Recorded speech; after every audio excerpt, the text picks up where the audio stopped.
Hello again, Otis students. Welcome to your second writing lesson. So in the first writing lesson, we talked about a writing community and what it means to be part of a writing community. And to recap that, it means basically to share your writing with other people. And in order to share our writing with other people, we have to be able to talk to them and read our writing. And normally in a classroom, you would sit in a circle and talk about what you've written and turn and talk to your partner. Here, we're gonna have to do small groups on Zoom, so your teacher can figure out how to do that on their own. When it says turn and talk to your partner here, I'm gonna have you just write your answer down, and maybe you can remember that answer for later to share with your partner in a Zoom meeting. Okay? So last time we read from a book called Sylvester and the Magic Pebble by William Steig. And today we're gonna read another William Steig book. This one is called Whizzle. And the illustrations might look familiar to you. I want you to think right now, does that art style look familiar? It says illustrated by Quentin Blake. You maybe heard that name before. Think where you recognize that art style.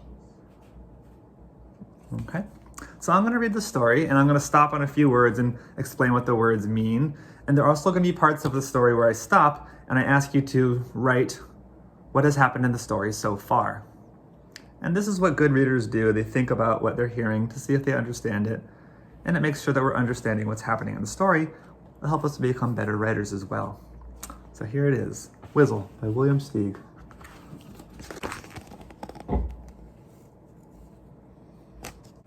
Whizzle the witch was busy biting her nails.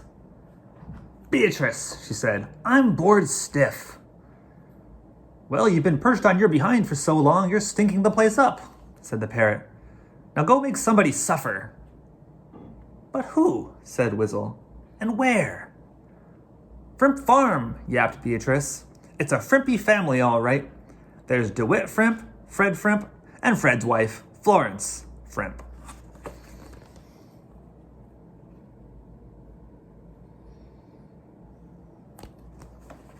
Whizzle took her parrot's advice, turned herself into a common housefly, and zizzed on over to Frimp Farm to check it out, incognito.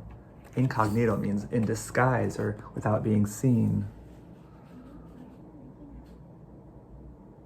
So there's Whizzle as a fly.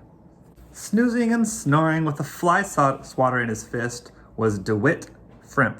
He detested, which means to hate, he detested every breed of fly, especially Musca domestica. And since he wasn't up to milking cows anymore, he had plenty of time for swatting.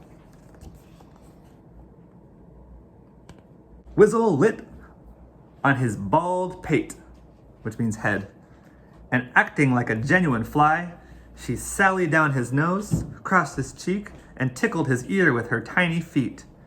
DeWitt sprang up, swishing his swatter wherever he could swish it, 3 times missing the witch by only a hair.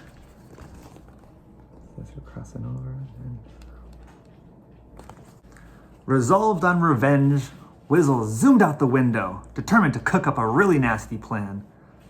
"Whizzle," she said to herself, "that bald-headed fuddy-duddy with his crazy swatter darn near did me in. He'll be getting his all right, and double quick." She did not like the fact that she almost got swatted. Once she got home, Whizzle hurled her body onto her bed and stared at the ceiling as if she dared it to try staring back.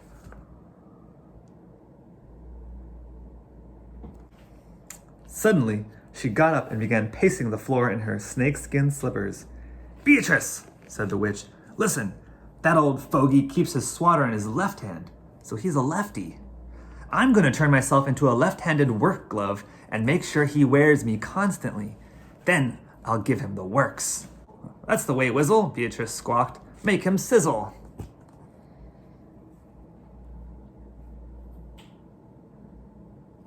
I want you to pause right here and write down what has happened in this book so far. Before sunrise the next day, Whizzle was down near the Frimp mailbox, skulking in the bushes. Skulking means kind of sneaking around or hiding. Skulking in the bushes. When the sun showed up, so did DeWitt, a fly swatter in his left hand and a letter in his right. Presto! What had been a witch became a glove. After posting his letter, DeWitt spotted it. So Wizzle turned herself into the glove, and DeWitt spotted it. "Frimp, my man, it's your lucky day," he exclaimed, and he traipsed back home with a happy harpy on his hand. Traipsed is a way for walking kind of happily. Traipsed back home. DeWitt took to wearing his new glove all the time, except when he washed or shaved or had to wind his watch or pick his nose. Ew. He wore it at breakfast, lunch, and dinner, as if that was normal behavior. Wizzle gave him time to get used to her, but then she got busy, and DeWitt soon found himself losing his war on the flies. He'd swing and he'd swat, and he'd hear the swatter swoosh, but Wizzle just jerked his arm a tad to this side or a tad to that side. No soap. No soap meaning no luck, he wouldn't hit it.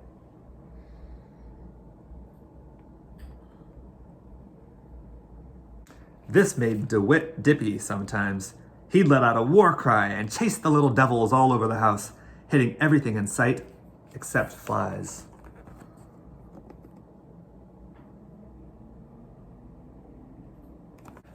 "Are you all right, Pops?" Florence Frimp finally asked. "I'm fine as wine," DeWitt lied. "Baloney," said Fred Frimp. "You've been acting nutty ever since you found that glove." "Nutty? If anyone around here is nutty, it's you. Anyway, I won't stop wearing it." "Please, Pop," says Florence. "Just take it off for one day and see what happens." "No way, and that's that," he said. But they kept pestering him until the witch lost patience and decided to teach Fred and Florence to mind their own business. She began by giving them unbearable itches in unexpected places, and the harder they scratched, the more they itched.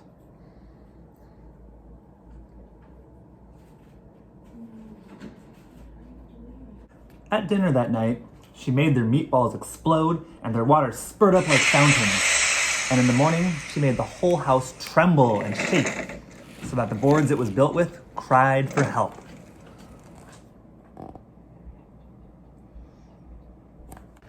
Making his sad way over the bridge that afternoon, having witnessed the weird things that were happening, witness means seen, having witnessed the weird things that were happening, DeWitt finally saw the light. Fred and Florence must be right. The glove had to be the culprit. Culprit means the guilty one, the thing that's causing the problems. The glove had to be the culprit. He wrenched it from his wrist and flung it into the river. Wizzle, the glove, began squirming and stretching, and right there in the water began turning into the hateful hag she had always been.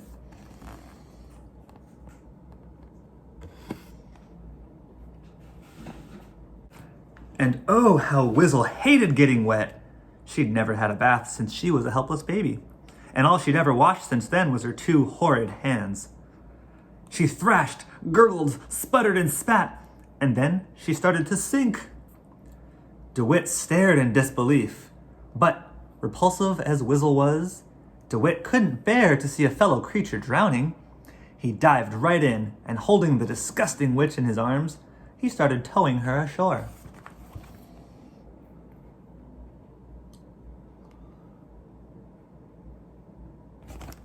Halfway there, he was startled to see that this witch, instead of looking sinister, was blushing, and smiling with gratitude into his wide open eyes. Wizzle had been so thoroughly cleansed, which means get cleaned, had been so thoroughly cleansed by the crystal clear water that all her vicious nastiness had whirled away downstream.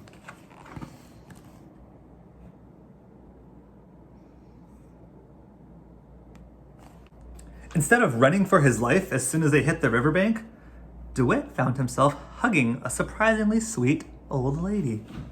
Needless to say, Wizzle and DeWitt fell completely in love and wound up an old married couple who stayed together on the farm.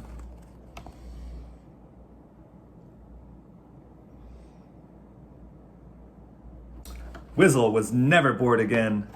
Sometimes she and DeWitt even played cards with Fred and Florence, and Beatrice would kibitz at their games. Kibitz just means to talk. "I guess I'll have to stay here with these humdrum humans," the parrot figured. "It'll be a whole new hayride."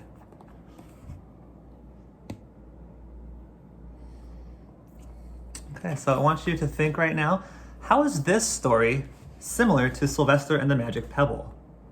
How are these stories similar? So write that down now, and then maybe you'll discuss that with your class later. So now you're gonna come up with ideas. Hopefully you were inspired just the way Wizzle turned herself into gloves.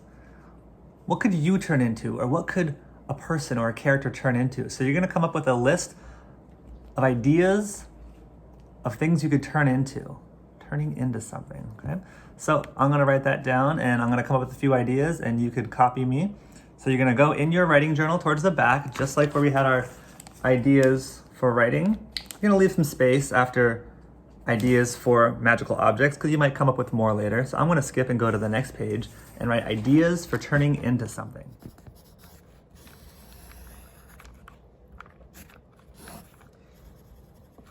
So my first idea for turning into something could be to maybe turn into a car. Maybe a person could turn into a car. So turn into a car. Or maybe you could turn into an animal. That could be a fun idea to write a story about a person that turns into an animal.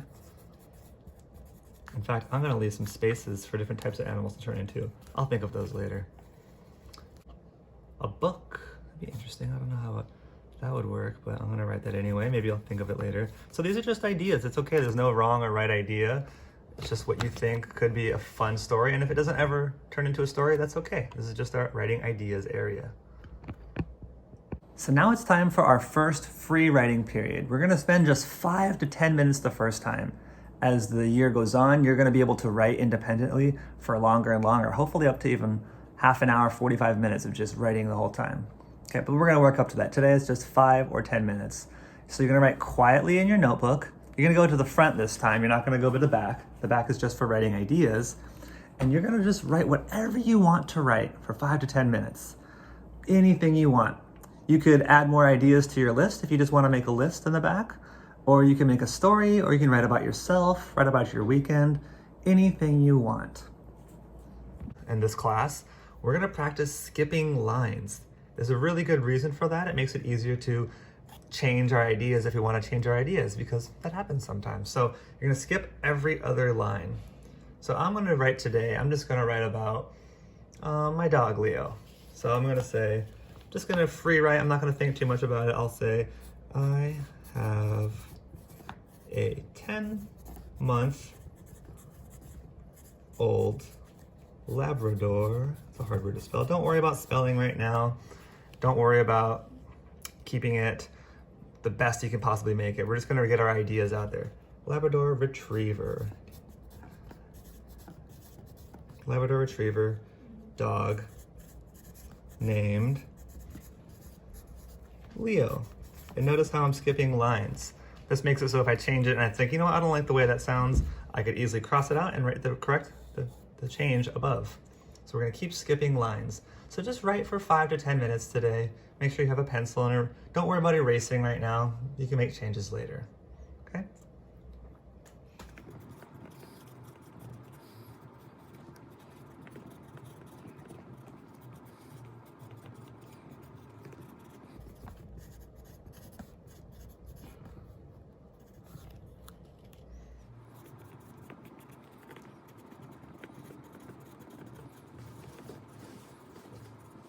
So when you finish writing for 5 or 10 minutes, I want you to think about whether it was hard or easy to start writing today. Was it easy to get started, or was it hard to get started? What helped you focus on your writing? Okay, so that's all of our writing for today. Some of you may have noticed there's a little puppet in the corner. I don't have a name for him yet. So I think it could be a fun idea if we take a survey and maybe come up with ideas so the class could name this puppet. Yes, I don't have a name, so I would really like if someone could come up with one for me. Okay, I hope you enjoyed writing.